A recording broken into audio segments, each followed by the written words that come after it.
بسم اللہ الرحمن الرحیم۔ السلام علیکم ورحمۃ اللہ وبرکاتہ۔ آج کی آیت سورۃ البقرہ، آیت نمبر 189۔ اعوذ باللہ من الشیطان الرجیم۔ یسألونک عن الأہلة قل ہی مواقیت للناس والحج وليس البر بأن تأتوا البيوت من ظهورها ولكن البر من اتقى وأتوا البيوت من أبوابها واتقوا الله لعلكم تفلحون۔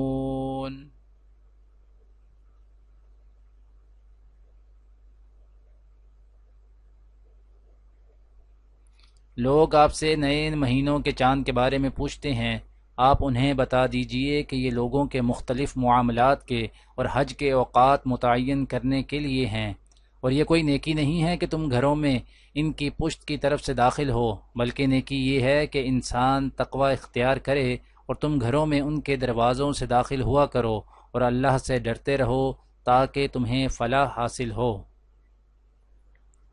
آج کی دعا۔ ربنا لا تجعلنا فتنة للذين كفروا واغفر لنا ربنا إنك أنت العزيز الحكيم۔ اے ہمارے رب، ہمیں کافروں کے لیے فتنہ نہ بنا دے، اور اے ہمارے رب ہمارے قصوروں سے درگزر فرما، بے شک تو ہی زبردست اور دانا ہے۔ آج کی حدیث۔ حضرت عائشہ رضی اللہ تعالی عنہا سے روایت ہے کہ رسول اللہ صلی اللہ علیہ وآلہ وسلم بیمار تھے، اس لیے آپ صلی اللہ علیہ وآلہ وسلم نے گھر ہی میں بیٹھ کر نماز پڑھی۔ لوگوں نے آپ صلی اللہ علیہ وسلم کے پیچھے کھڑے ہو کر نماز پڑھی، لیکن آپ صلی اللہ علیہ وآلہ وسلم نے انہیں بیٹھنے کا اشارہ کیا اور نماز کے بعد فرمایا کہ امام اس لیے ہے کہ اس کی پیروی کی جائے، اس لیے جب وہ رکوع کرے تو تم بھی رکوع کرو، اور جب سر اٹھائے تو تم بھی سر اٹھاؤ۔